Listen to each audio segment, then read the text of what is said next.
much later. Basket can't defend. He's got the outside line for the second part, and he can't hold on. Going the long way around. We're going to be 3 wide for the lead as they all come to the line. Who is going to take it in the end? And here comes Lockwood. He's going to make the move to the outside. Quinn tries to force it off a little bit, but there he goes.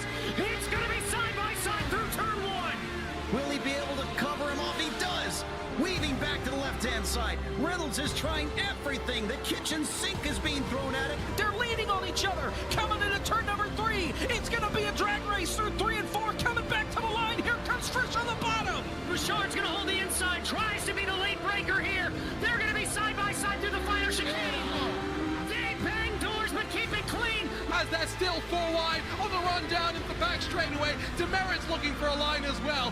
What is going on in Michigan? Novak into the fence. They're still beating and banging. Oh, and to the line. He is much faster coming through there. Is there damage on Challenger? Abramitis is ahead. There's going to be a race to the line. Who is going to get it?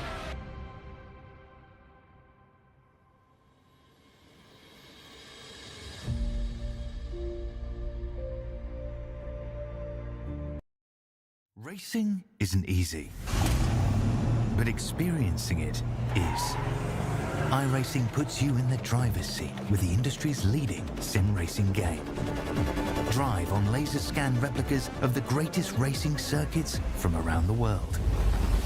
Go head-to-head against other drivers chosen by skill-based matchmaking to ensure competitive racing at every level.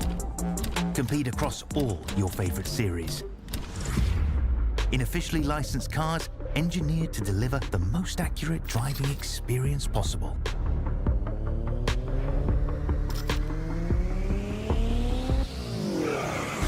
Join a race or host your own with players from across the globe. Race against the computer or in a league with friends. Feel the thrill behind the wheel. Visit iRacing.com.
Well, welcome in, race fans. It's Sunday night again, which means we're doing some Apex this GT3 fixed Ferrari Challenge racing.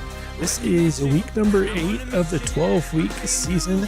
Starting to head down to the end of the nitty-gritty here of the season. The drivers jockeying for position at the top of the championship standings in both of our classes.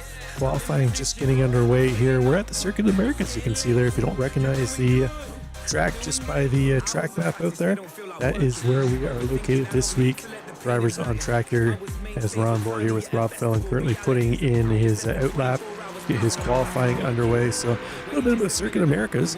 It's nestled in the hills of Austin, Texas. Circuit of America is known as more than just a racetrack. It's a symphony of speed, elevation, and engineering brilliance. With the full Grand Prix circuit stretching 3.4 miles or 5.5 kilometers for those in the metric system. 20 corners each designed to challenge drivers' precision, bravery, and finesse. Turn 1, the most popular probably the most popular corner here at COTA, also known as Big Red. It's a dramatic climb uphill of 133 feet, making one of the most iconic corners in motorsports around the world. It's also not just a racetrack. It hosts many numerous events as far as concerts and expos and the like. So it duels as just a overall facility in the Austin area. It also has the observation tower. You'll probably see it somewhere in around here as we go through the scenic cameras. That observation tower actually goes about 250 feet above the ground, into the air. It offers panoramic views of the circuit in downtown Austin, adding a touch of spectacle to the speed. So that's a little bit about COTA here and what our drivers are going to have to face. Again, they're in the middle of qualifying, putting in their laps right now. So we've got a championship going on. Let's take a look at the point standing right now in the championship. First up, we'll take a look at our mid-pack Larrys. Chris Diaz leading the way, 128 points. We got a tie for second place between Aaron Sunday and Ozek Sulu. Deadlocked at 104 points. Kent Kruger in fourth place, 86 points. Sean Giroux just 3 points back him in fifth for 83 points. And then Jesse Meager, another 3 points back in sixth place. Over on our pro side of things, let's take a look at how things are shaping up over there as Justin Atchison leading the way, but he is got a partner, Joseph Marr, by virtue of last week's great race for him at Hungaroring, was able to take the win through the final corner after Brian Lemke unable to get there with the fuel load that he had. That's going to promote him up into second place, a tie for first with Justin Atchison. Sean Teeter sitting in third, 89 points. Mark Miller at 84 points in fourth. Brian Zinn, rough race for him last week at Hungaroring. He'll be looking to definitely improve here at his home track at COTA Circuit of the Americas. So qualifying times coming in. Let's take a look and see where we're at. Actually, looks like none of our drivers have completed their first flying lap, just finishing up their out lap. So we got a moment here. Let's take a look at our schedule to see where we've been and how we've gotten to this point in time. We started off Red Bull Ring. Watkins Glen and Silverstone occupied rounds 2 and 3. Spa took us to round 4 with new track Shell V-Power Park at the Bend was round 5. Monza was round 6. Hungaroring last week was round 7. Here we are in round 8 at Circuit of the Americas. Next week we head to world famous Le Mans, and then we followed up with definitely a much different track in Zandvoort after Le Mans. Mid-Ohio for round 11. Then we wrap everything up in round 12 at Indianapolis Motor Speedway, the road course. So a couple still challenging tracks coming up down the road for our drivers to try and tackle. Corey Mitchell here. Corey not having the season he'd like to envision at the start of the season. Corey generally one of our top drivers in the pro category. Struggling a little bit this season with the new car. The Ferrari 296 was a new car out this season, so all of our drivers having to get accustomed to it. Corey struggling a little bit, but he's going to be the first one across the line. He's going to currently sit in second place. This is also Corey's home track. Corey, another one of our native Texans in the league. Corey, Kent, and Zinn are three of them that I know. I'm not sure if any of the other ones are from Texas as well, but there's definitely three off the top of my head that are from Texas that we expect to see doing well here this evening. They have laps on the track in real life, but right now Mark Miller is the top dog, currently leading the way, 206.89.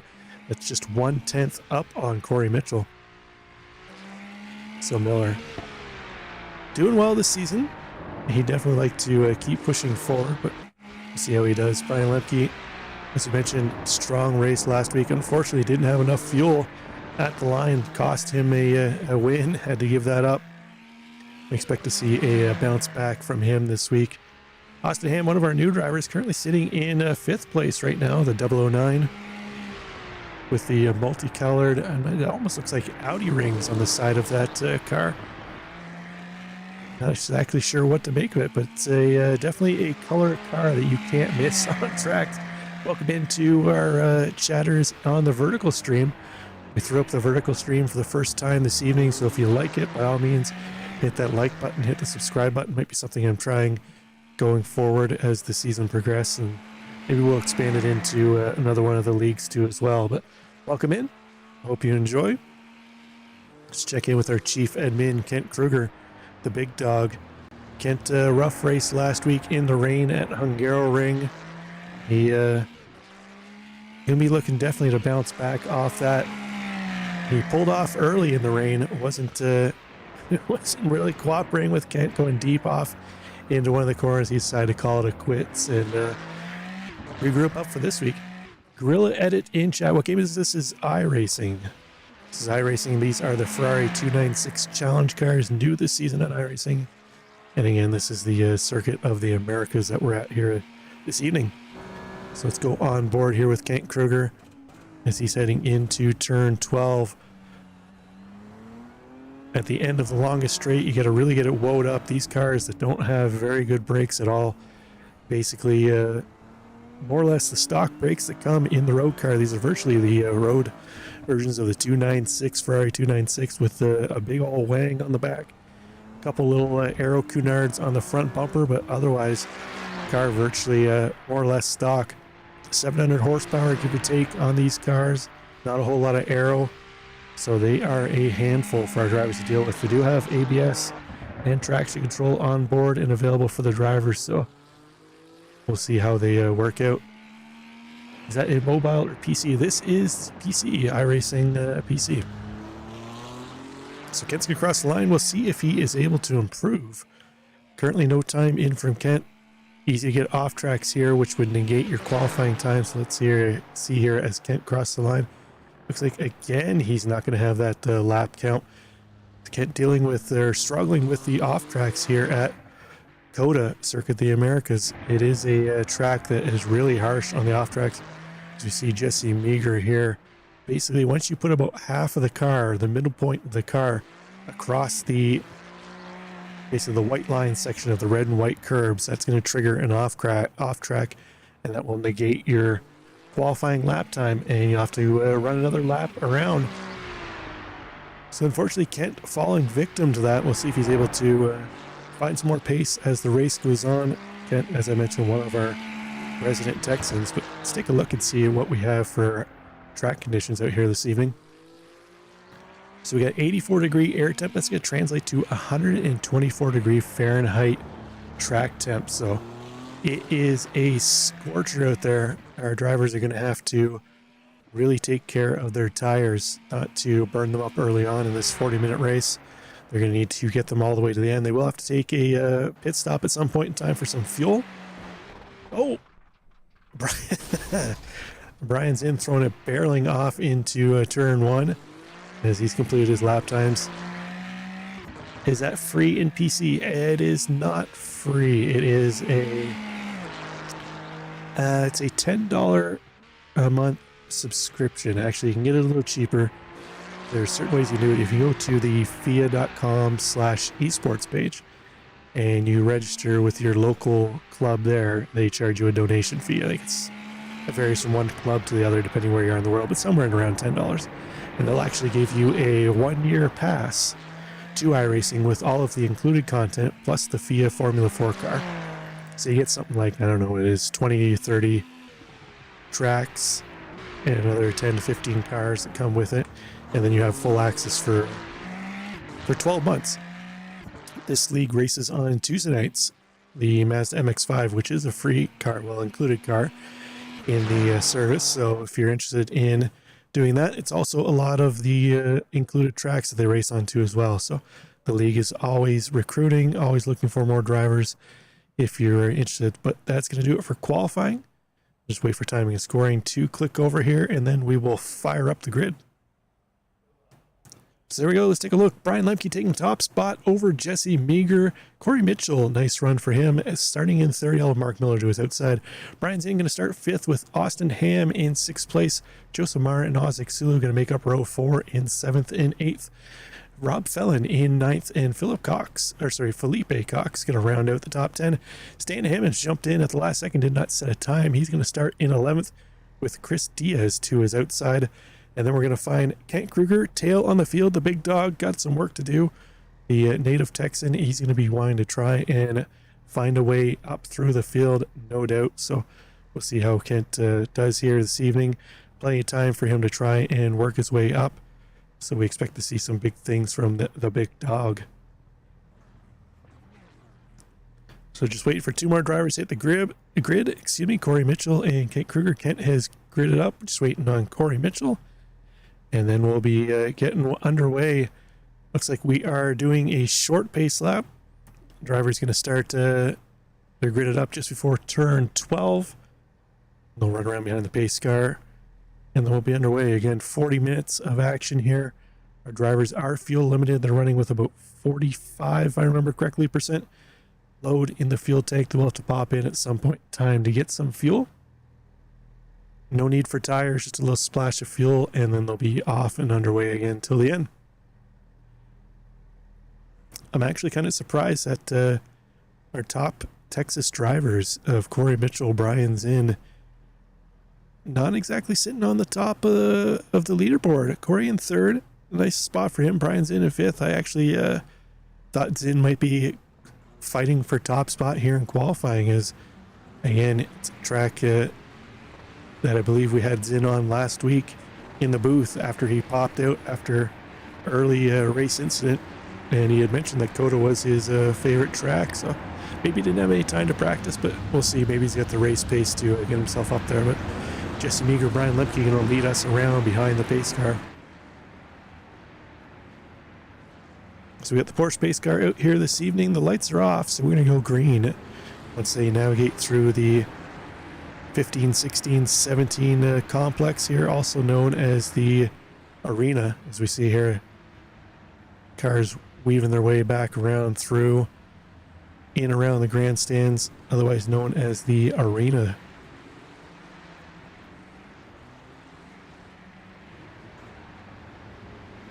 A few more corners to go. This will be a tricky section here. Once our drivers are fired up under green in certain cars, like an open wheel Formula 4, Formula 3, even the Super Formula cars that can go through that turn 17, 18 complex almost flat out.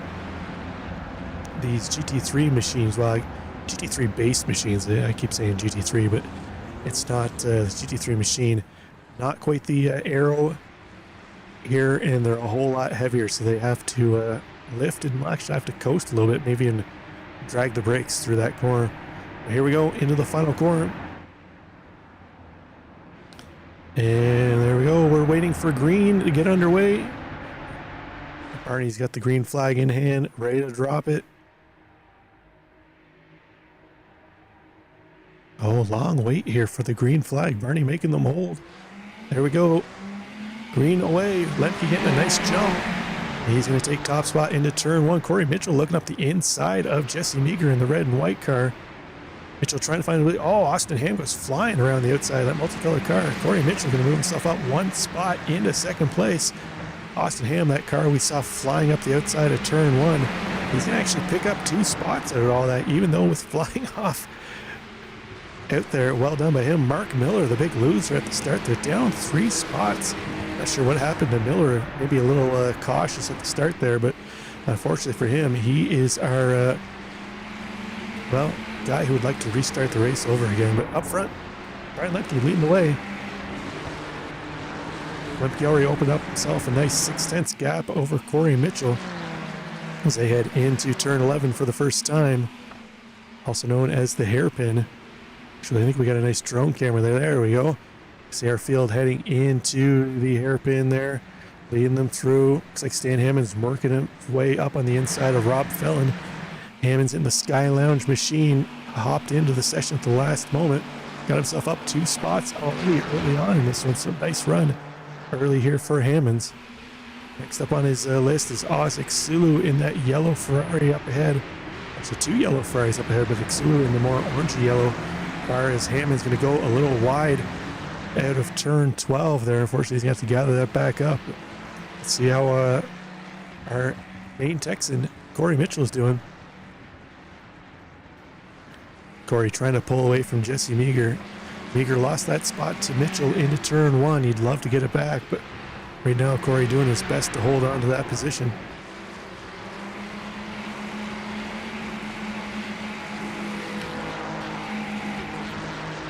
Everybody else fairly sorted out here at the front. Single file early on. A couple moves made by a number of drivers. As we're coming around to finish up lap 1, Lemke, our leader, going to lead them around. Corey Mitchell starting to close in on him. Nice run here for Corey. And down the front straight, let's go on board with him, see what kind of run he gets here up the hill. So there's turn 1, also known as the Big Red that I mentioned, 130 feet climb up the hill, and then you come right back down the hill again into turn 2.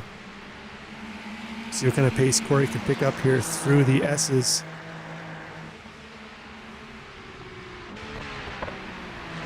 Corey falling back a little bit, had that gap down to about 4/10.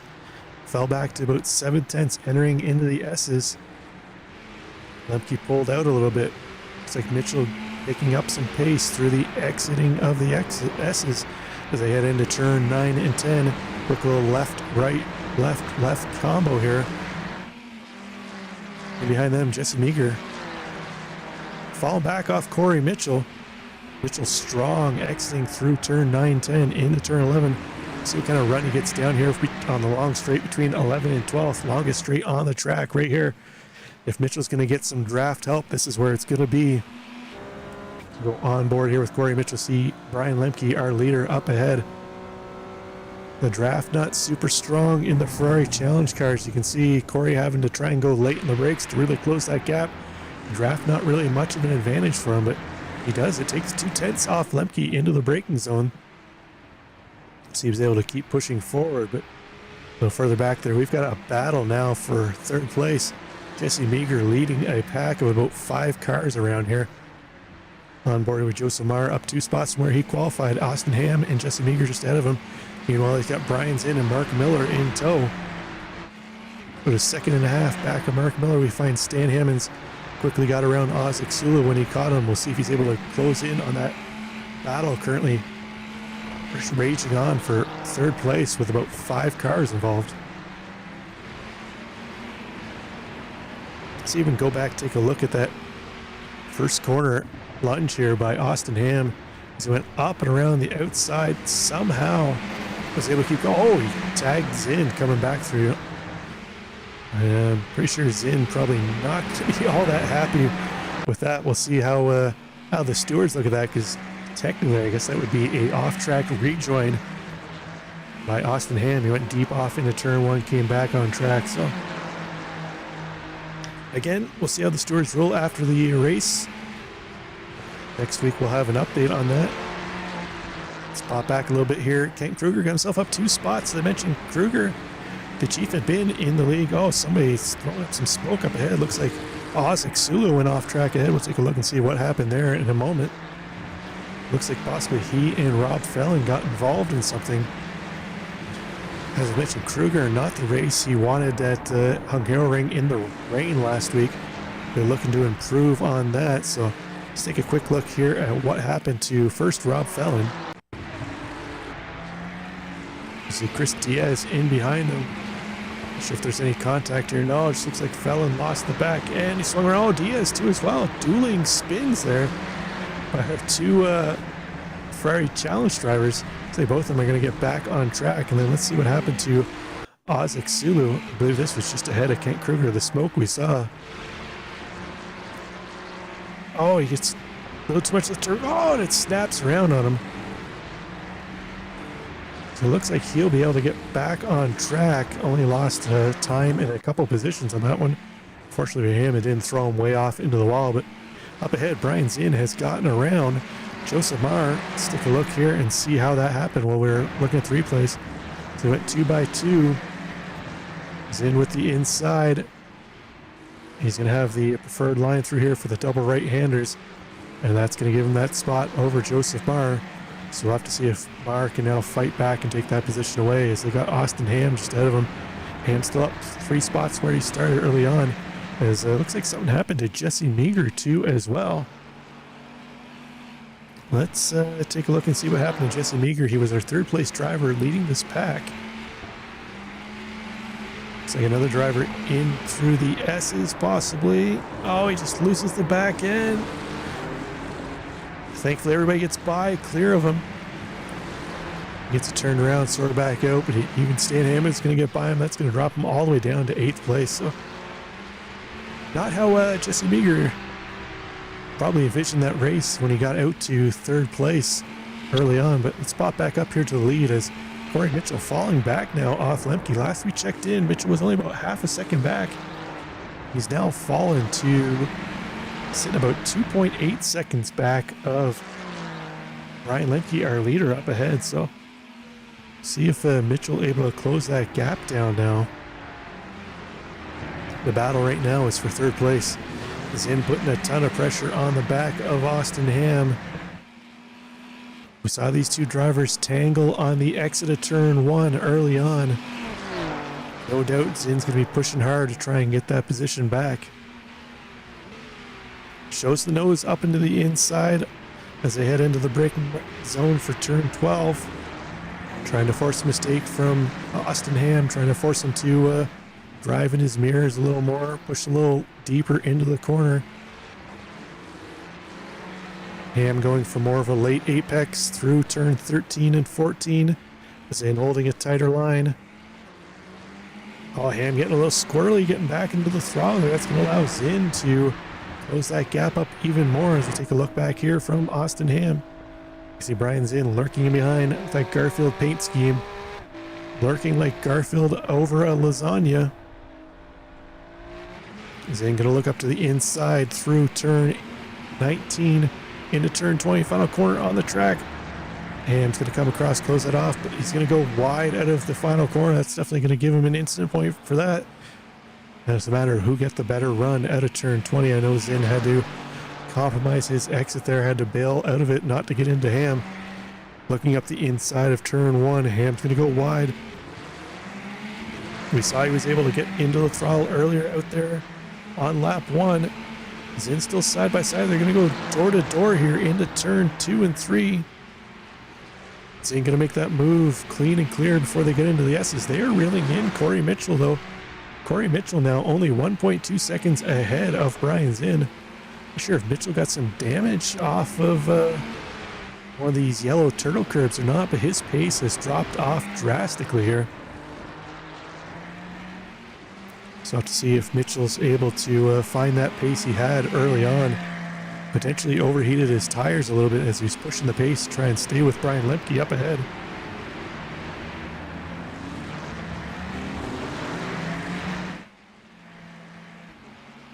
Meanwhile, our leader, Lemke, leading the way, 4.8 seconds now over Corey Mitchell. Sunday evening drive here for Brian Lemke. We saw him with strong pace last week at the Hungaroring in the rain.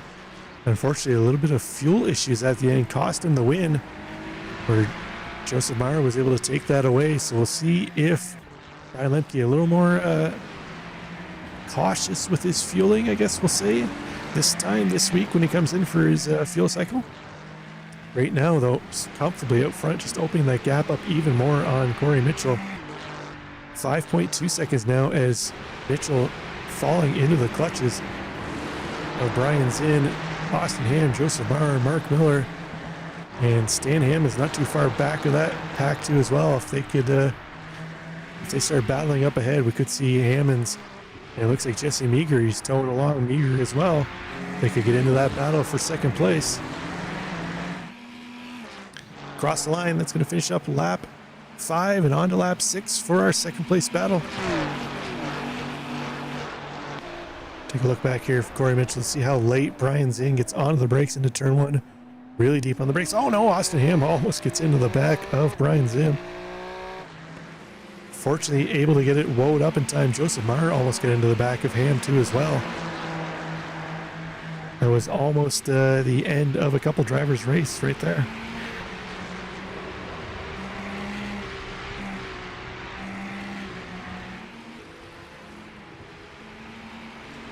Oh no, it looks like something happened to Austin Ham in through the S's.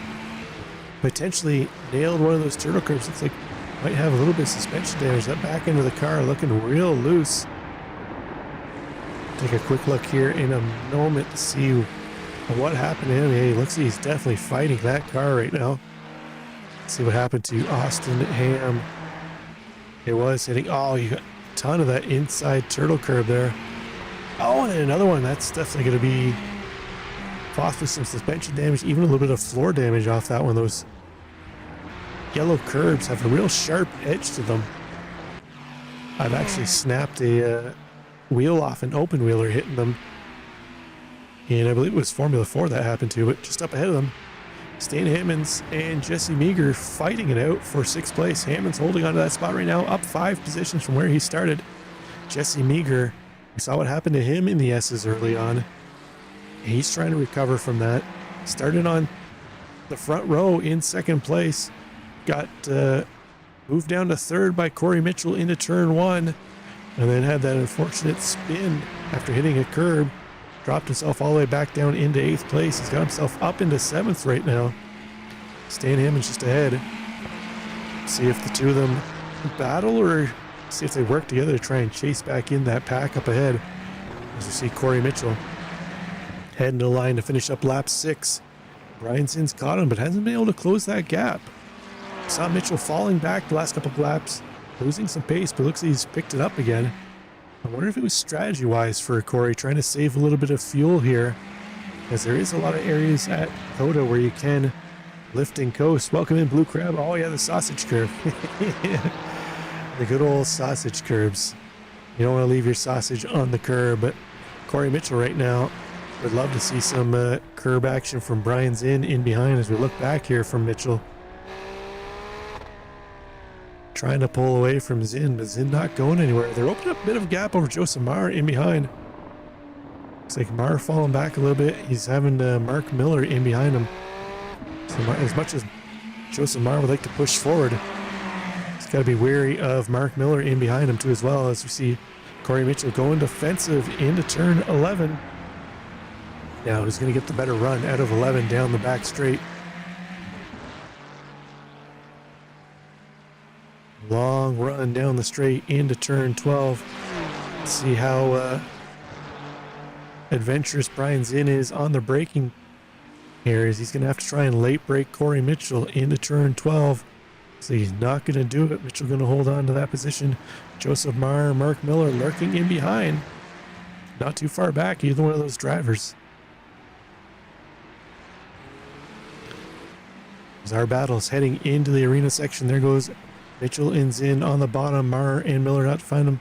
There comes Hammonds and Meager with Austin Ham in behind him, the brightly colored car down the front straight. So within shooting air attack distance here from 2nd place all the way back to 8th place of Austin Ham, only separated by about 7 seconds on track. So something were to happen in this battle here for 2nd or 3rd, or the even the battle for 4th and 5th,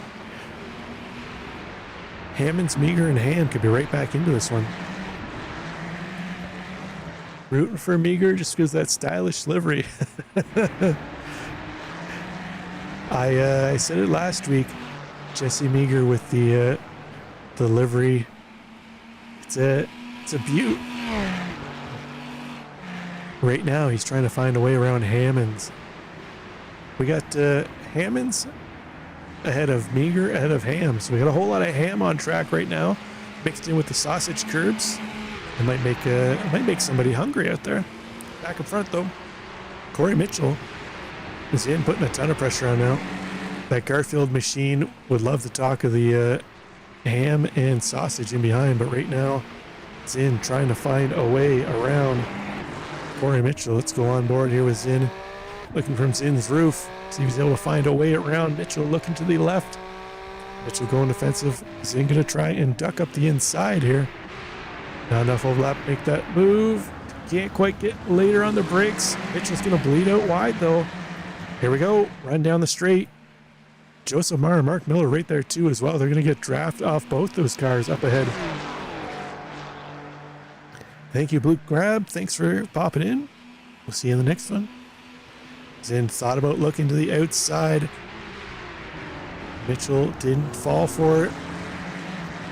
Corey Mitchell is going to run his lines pretty much more or less, regardless of who's there. If I've learned anything from racing with Corey over the last 4 or 5 years, it looks like Jesse Meager has gotten around Stan Hammonds. He's going to move himself back up into 6th place. Our outside pole sitter now recovering back to 6th place. That's going to drop Stan Hammonds down to 7th. See if he's able to chase back up. But Austin Ham, say he's come into the pits early. I'm not sure if it's had an issue, but let's see how. Oh, there we go. There's how Meager got around Hammonds. Stan Hammonds got loose. exiting out of the turn 10-11 complex. That's all Jesse Meager needed. He didn't need a second invite to get through. Garrett Ham in chat saying Austin Ham is going to make the comeback. I think Austin Ham might be done for the day, unfortunately. That car is looking hurt. I'll have to see if we can find out what happened to him in a few moments here, but it's like a promising race after a couple incidents with turtle curbs might have gone by the wayside for Austin Ham. Let's see what happened to him. It looks like another run in with some turtle curbs here. Oh, again, he smoked that inside curb. The same one that got him last time.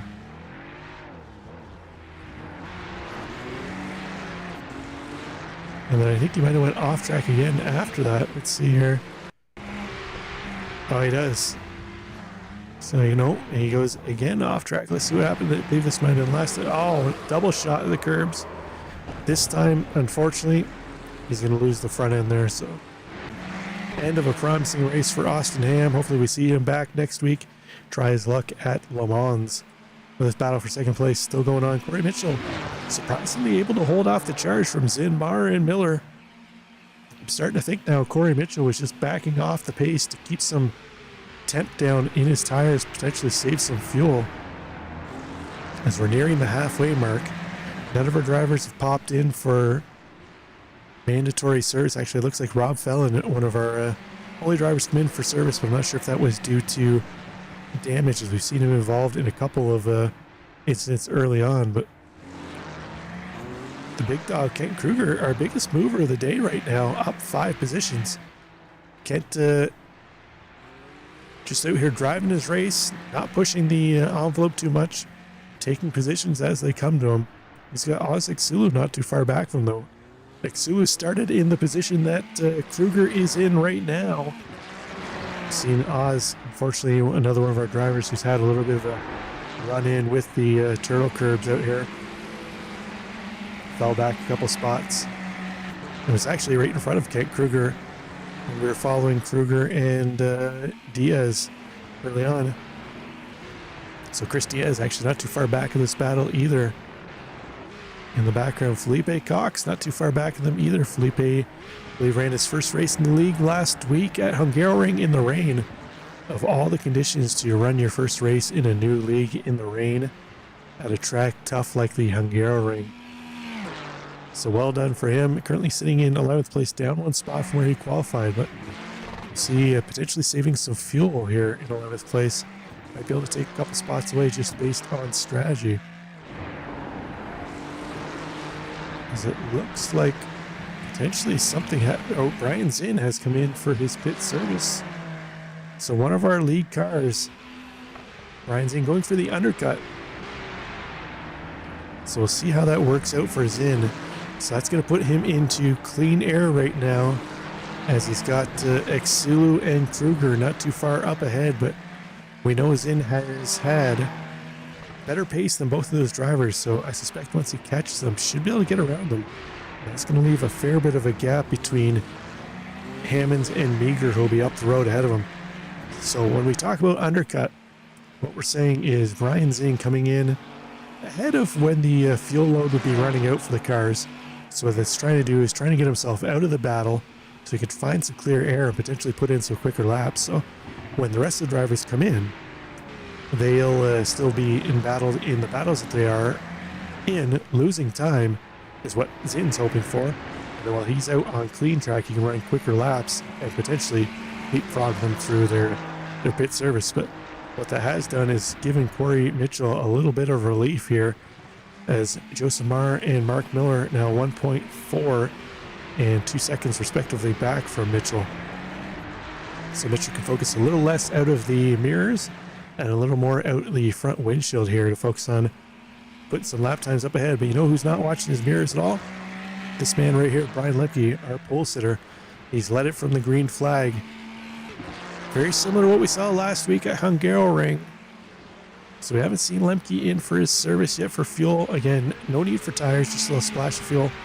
Last week, a little shot hit the fuel. He ran out in the final corner, lost a couple spots. So no doubt Lemke's going to go another click or two on the fuel load this week, just to make sure he gets himself all the way to the finish line this time. But right now, putting a masterclass in on how to lead this race, got himself 8 seconds up on Corey Mitchell. Driver of the day right now, looking like Brian Lemke. Oh, looks like something might have happened a little further back here. Ozek Sulu, I believe he went off track as Zin was trying to make his way around him. Let's see what happened here. Oh no! Ooh, not sure what happened there, but interesting. Let's see if we can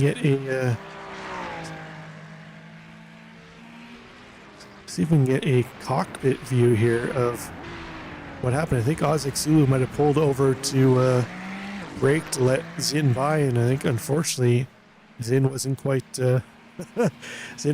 prepared for that. So let's see what happened there. On board here with Zin. Oh yeah, there was. Sulu pulled off to let Zin through as he recognized Zin was faster. Unfortunately, he hammered the brakes there, and Zin still had a little bit of overlap on the left rear, and fortunately that's going to give Brian Zin a little bit of damage. See that left front punched in there. Actually caused him some aero damage, potentially some steering damage too as well. So that undercut he was trying to employ, that's one of the potential downfalls. When you come in early and you end up a little farther back in the pack, sometimes you can get wrapped up in something like that. And we just saw that happen to Brian Zin, so potentially he could still find a way to leapfrog these cars once they come through. The drivers do have a quick repair, or some people call it a spare car, where they can pop into the pits and any damage they have will be immediately repaired. They do have one of those. Most drivers will actually wait to take it for when they come in for their pit service if something happens early in the race, but unfortunately for Zin, he's already come in for that service, so he doesn't have that luxury. Mark Miller, though, has been stuck on the back of Joseph Marr here for about the last 15 minutes. Again, this could be a strategy, trying to save some fuel in the draft of Joseph Marr, and then leapfrogging him through pit strategy, as we're now nearing the 25-minute mark.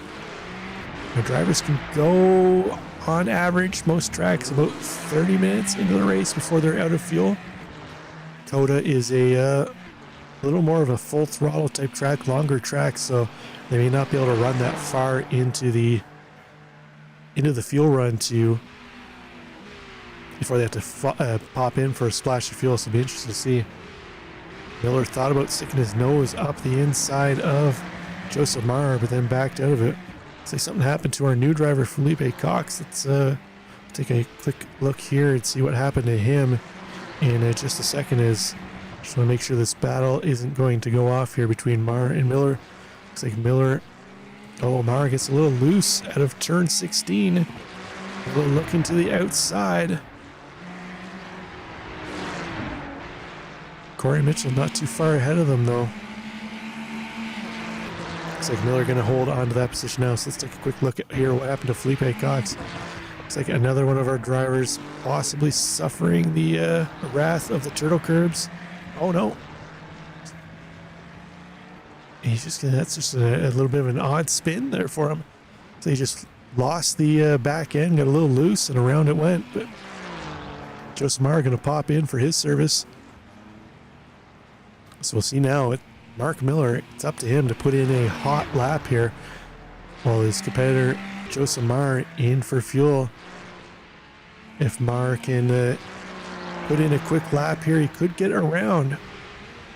Sorry, if Miller can put in a quick lap here, he could get around Joseph Marr. As you see, Brian Zin making his way around Kent Kruger. That's going to put him up into 6th place. Zin is currently heading into turn 3 and 4. He actually was able to get back out ahead of Joseph Marr, back to where he was before the pit cycles stopped through, but we know Zin does have that damage on the front. Joseph Marr, fresh out of the pits, no damage for him. So we'll see what kind of lap times Joseph Marr can put in, see if he can chase down Brian Zin. So right now, until the rest of the field cycles through, Brian Zin is theoretically our race leader.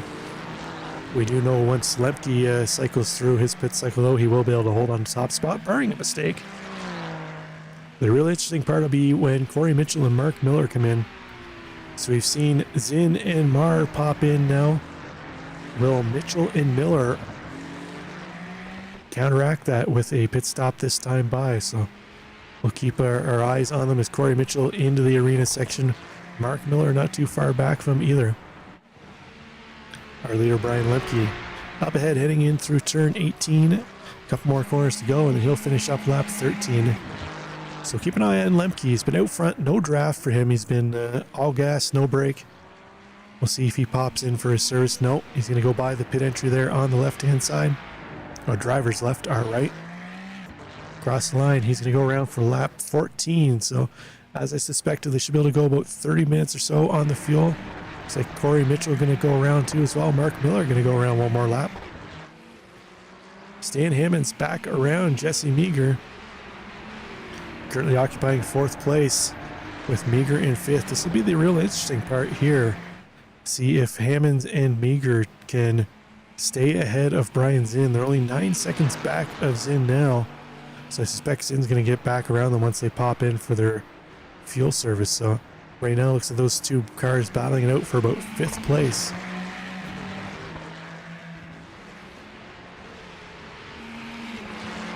They're also our closest battle on track right now. Jesse Meager's been up and down the standings. Rough race for him. As I mentioned, started on the outside of the pole. And he's had, for lack of better words, inexperience here this evening. So see if we can find where Hammond's got back by Meager. Looks like here it is here. Oh, looks like Jesse Meager went a little wide. Through, looks like that was turn 8, 9. And the run down the back straight, Hammonds was able to get a better run through there into turn 12. He holds on to that spot. Jesse Meager breaks early, relinquishes the position. And that's going to put them where they are right now with Stan Hammonds in 4th place, Jesse Meager in 5th.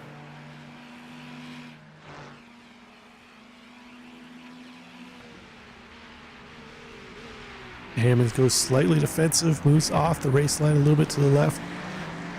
Try and dissuade Jesse Meager from making a move up the inside.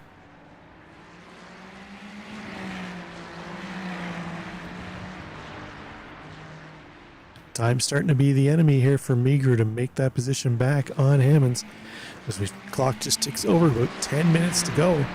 Our driver's running a little over 2-minute laps, 2-minute 8, 2-minute 9 for quick laps. So that's going to put them maybe another 4, potentially 5 laps, depending when the leader crosses the line. Speaking of our leader, into turn 1 again, Lemke going to go around one more lap here. Stan Hammonds pops in for his fuel service though. He's going to try and relieve himself with some of the pressure from Jesse Meager. Meager going to get up into 4th place. Brian's in now. He's going to get by Hammonds. He's going to move him back up into 5th place. Still our highest ranked driver who has pit.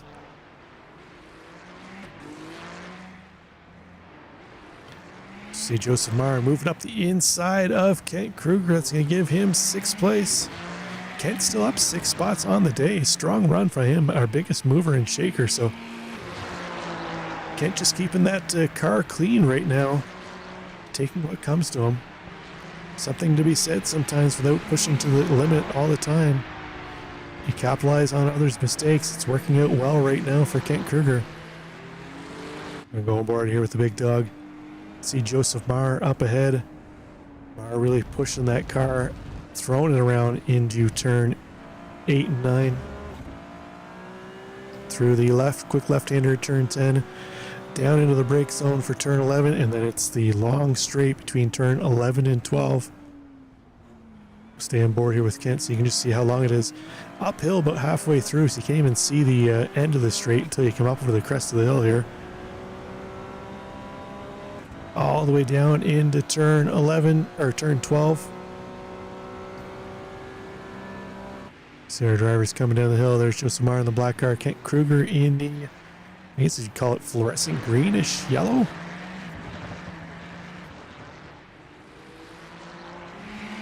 Corey Mitchell. We've got to see our leaders come in this time by, right? They can't possibly have any more fuel. Let's see. Looks like Corey Mitchell going around one more lap. Mark Miller, though, coming in for service. Brian Lemke, he's already gone around another lap. So Lemke and Mitchell really pushing the envelope here on the fuel cycle. That's going to put them at about 35 minutes next time by. I hope they've calculated that the start-finish line is well before the midpoint of pit entry. Sometimes you can get fooled by that. You may have a fuel calculator that shows you have, say, one more lap of fuel as you're entering the final corner. But it's calculating that lap based on the start-finish line, not where your pit stall is.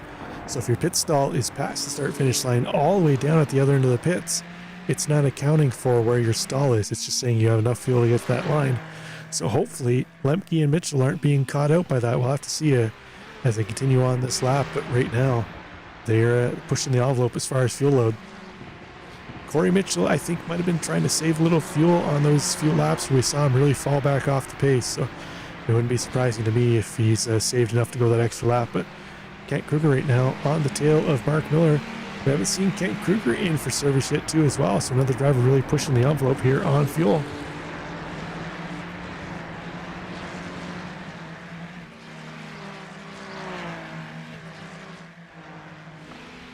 So it looks like we're just waiting on 4 drivers now to come in for service. Jesse Meager, Corey Mitchell, Brian Lemke are top 3. And Kent Kruger currently our 7th place car. So Lemke right now heading into turn 17. Otherwise known as the arena. There we see Corey Mitchell not too far behind exiting the arena. Lemke out of turn 19. Let's see if he makes the left-hand turn into the pits. No, again, gonna go. No, he's gonna cross. Ooh, that might have been a unsafe pit entry there. There is a white line you cannot correct. Corey Mitchell, one more lap. Is he gonna do one more lap? Connection issue for Corey Mitchell there. Uh-oh. Oh, there he is. I was gonna say maybe Corey Mitchell decided connection issue out of the race. So Corey potentially saved another lap of fuel. Did Corey Mitchell no stop this race? Stick around and find out. He would have had to have done a ton of fuel saving here to get himself to the end. Brian Lemke, though, our leader, in and out of the pits. Up into turn 1. He's going to hold on to top spot. 8 seconds up on Brian Zinn. So Zinn, no doubt that damage to the left front causing a little bit of aerodynamic hindrance to his lap times here. He has closed down the gap on Lemke, though. Down to only 5 seconds just before pit cycles. That gap was about 7-8 seconds, so the undercut looked like it played a little bit of a role for Zinn, but unfortunately, that incident with Ozzik Sulu a little earlier on cost him a ton of time. But Stan Hammonds, Jesse Meager, they're back at it again. Meager able to get back ahead of Hammonds through the pit cycle. Now it's up to Stan Hammonds to try and find his way back around Jesse Meager. It's a battle for 7th and 8th place. Oh no, Hammonds goes off wide. He's going to gather himself back up though. Nice save there by Stan Hammonds. We can see the driver really working the wheel on the inside. Let's go on board here with Hammonds as he tries to chase down Jesse Meager up ahead. Meager now opening up 1.4 seconds over Hammonds. Do that little bit of correction that Stan Hammonds just had to take down the main straight though. See what kind of run Hammonds can get through here. It didn't look like the best exit there for Hammonds. It's going to allow Jesse Meager to open up another couple tenths over him. That gap now just under 1.7 seconds. Story of the day though, Corey Mitchell. Now at the 36.5 minute mark. Corey coming in for service now. So let's see here. How much fuel was Corey able to save? Brian Lemke 12.7 seconds back now. Lemke into turn 20, the final corner. We'll see him pop around here in a matter of moments. Corey Mitchell still heading down the start-finish line, or pit lane, sorry, to try and get to his pit stall. Here comes Lemke now. He's going to go past Mitchell. Now, is Brian Zinn going to get ahead of Mitchell too as well? Corey Mitchell exiting his pit box. Zinn's gone past though. Corey Mitchell, it doesn't look like that long overcut run was the move. Corey had to run so slow to save those, well, I should say so slow, but he had to back off the pace so much to run that extra lap of fuel that it's cost him that position to Brian Zinn. Zinn now, even with that damage, has moved himself up into second place. Corey Mitchell down to third where he qualified, nonetheless. So not all is lost for him, but Joseph Maher 3.7 seconds back. Mark Miller in tow too as well. These two have been fairly status quo since the drop of the green flag here. Looks like Mark Miller, unfortunately, he's had just enough pace to stay in behind Joseph Maher, but not enough pace to get around him.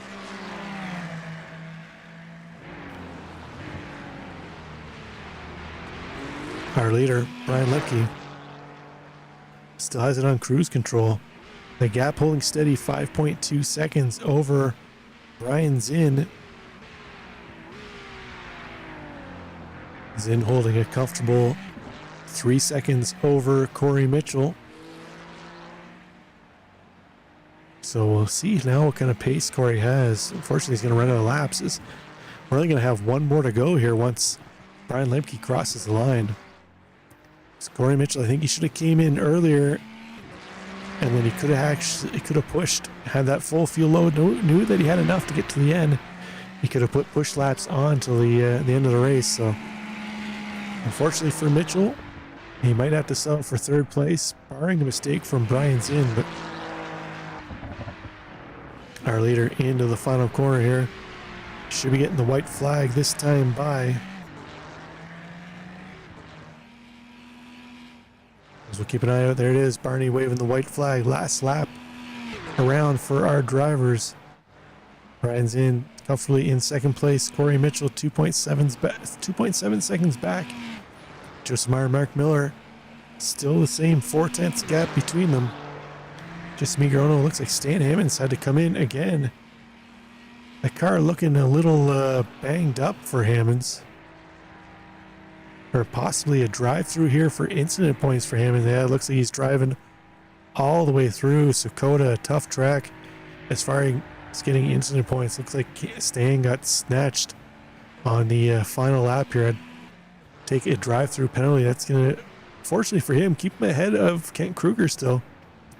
Although Kent could be right there on his back bumper.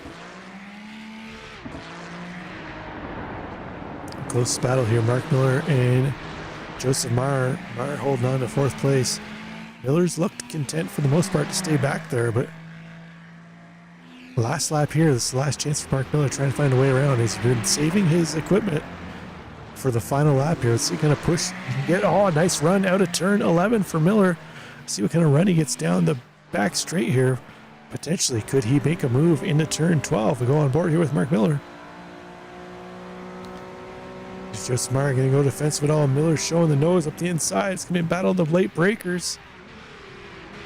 Mark Miller not able to get any overlap into turn 12. So Joseph Maher, barring a mistake, should be able to hold on to that position, as there isn't really any great overtaking opportunity here into the last arena section. Oh, looks like Stan Hammonds had another incident here. See, have a little tangle with the sausage curb. Oh, he does. He loses the back end. Kent Kruger going to get around him. Brian Lemke, though, driver of the day, pole-to-pole win. Cross the line, takes the checkered flag. Well done for him.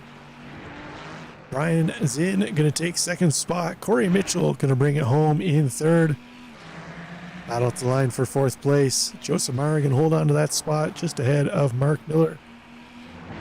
Jesse Meager, after all his ups and downs, he's going to end up bringing it home in sixth place, so well done for him.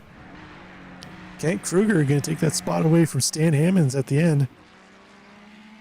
Into the final corner for Kent Kruger.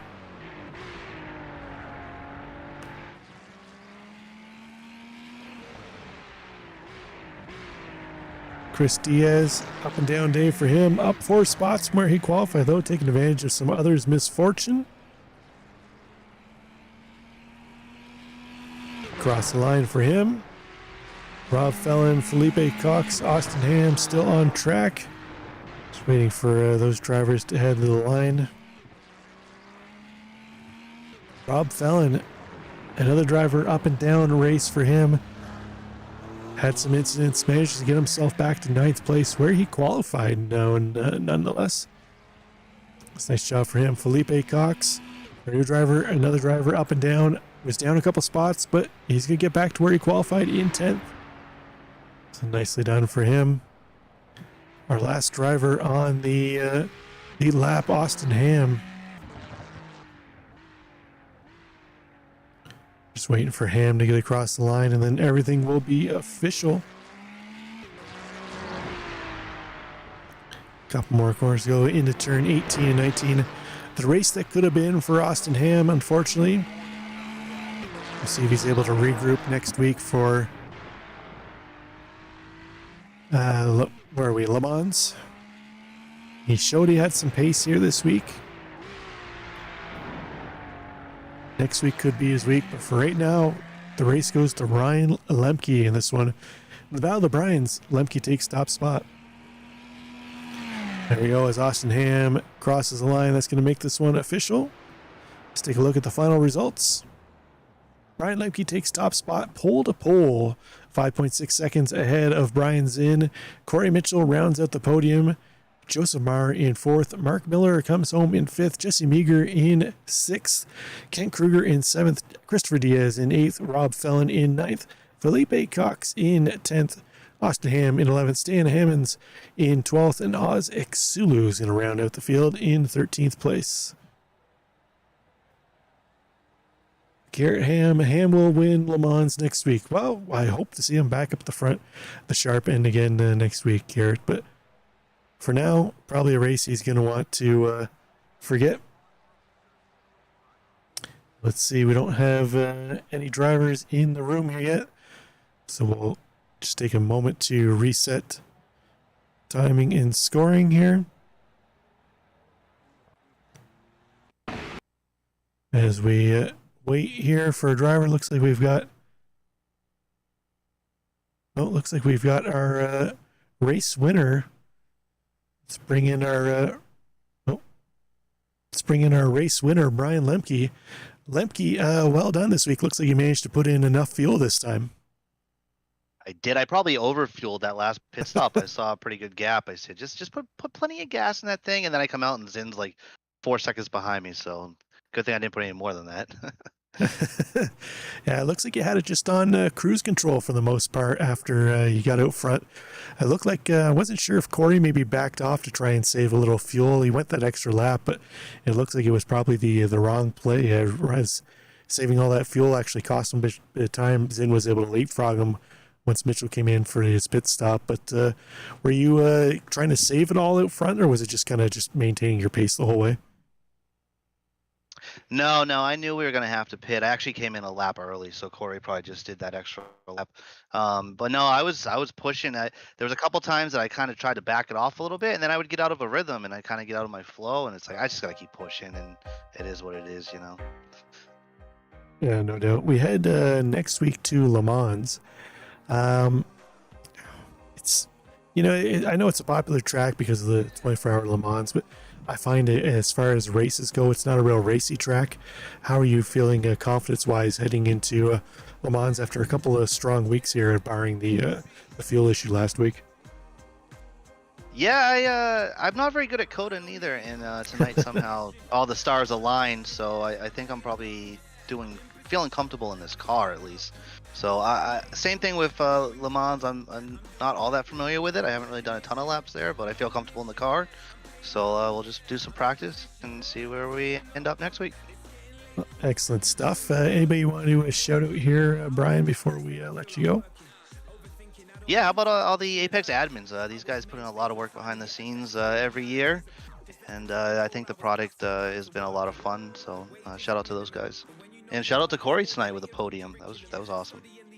Yeah, well done, Corey Mitchell. But okay, Lemke, best of luck next week at Le Mans. Hopefully you can go 3 for 3 starting from the pole. Yeah, we'll see what happens. I appreciate it. Take care. Bye.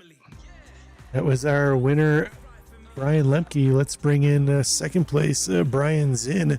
Well, Zinn, you lost the Battle of the Bryans. Unfortunately, you had to settle for second, but The undercut looked like it was the play here this evening. You were able to leapfrog a number of drivers, namely Corey Mitchell, who had to pull back his pace so much to go that extra lap of fuel. Even with the damage you got from that little bit of contact from Isaac Sulu, you're able to leapfrog back around him. Yeah, I mean, credit to Corey. What he lacks in fuel mileage calculation, he makes up for in defensive driving. So I think he would give Alonso a run for his money on being able to hold faster guys behind him. So when I saw Joseph and Mark kind of close in behind us, I was like, I got to try something to get out of this train here, and hope that getting some clean air, I'd be able to put in faster laps than those guys would be running. And, knowing the pit stops should be similar time, all things would equal out and I'd be able to jump them in the pit. So, yeah, unfortunate. Oz was trying to be courteous and, get out of the way. He didn't want to battle me and I didn't want to battle him. It was just a bad spot to do it, going down the hill into turn 2. And I just didn't expect him to break there on the racing line and kind of caught me out. So I haven't gone back and look at how bad the damage was. Didn't appear to be too bad from inside the car. The pace was still there, so I got lucky there. Knowing how iRacing's crash model could have easily ripped the whole front end off the car. But yeah, just getting clean laps in. Hats off to Kent. Allowing me to go by up into turn 1. Didn't really hold me up there. And then just was able to slowly wait people out going through the pit cycles and cycle back up, and actually gained quite a bit of time on Lemke too, which I was not expecting to do off of that. Yeah, it looked like the damage wasn't all that bad. You kept your bumper, but just kind of pushed in the left front. I was kind of wondering whether you had any suspension damage off that as I went back and looked at it. It didn't look like the wheel was kind of turned at all. Look, it was just kind of the front bumper. But next week we head to Le Mans. I know this was your bell of the ball track. Looking at the schedule as you eyed it up this season, a little surprised to see you qualifying in. I think it was 5th. Thought maybe you'd be a little farther up at the front, but you were able to find your way through. But how are you feeling about heading into Le Mans with these new cars? It's going to be exciting. I think we're going to have to look back and see how it was at Monza for an idea of what Le Mans is going to be like. Heavy speed into heavy brake zone is a recipe for chaos in this car. So I think back to the normal GP turn 1 at Monza coming off of the oval and the chaos that was lap 1 on that. So I expect the first time we go into Indianapolis or even into Mulsanne, it's going to be quite fun. The car drafts well. It's really going to be a balance between, getting the draft maximized, but then also being able to keep the car under you going through, the back half of the lap. So I'm excited for it. I think this is going to be kind of, 3 out of the 4 weeks, scratching Hungaroring off the map there. I think really great combinations with this car are going to be a lot of fun. It's going to make for great entertainment. So if you guys are watching, make sure to tune back in next week. Excellent stuff. Anybody to give a shout out to who's in here before we boot you out of the booth? Just the usual suspects. You for putting on the broadcast, Apex for putting on a great clean racing league, and all the folks that made the race as good as it was tonight. So it's all you can ask for. You don't get this kind of racing in officials usually, so just hats off to everybody involved. Excellent stuff. Best of luck to you next week's in, and we'll see how you do. And it's getting down to the nitty-gritty for the championship, so every one of those races are going to count. See you next week. Sounds good. Later, everybody. So that was our second place driver, Brian Zinn. Looks like that is all the drivers we have here waiting for the interviews. So as mentioned, next week we're going to head to Le Mans, Circuit de Le Mans. If you're interested in joining the league at all, they are always recruiting. It is a free league to join. They just take donations to help cover the costs. The Discord link to the league should be in the description of the video. And we'll catch you next week here for Racer Nexus. I am Rob Campbell, and bye for now.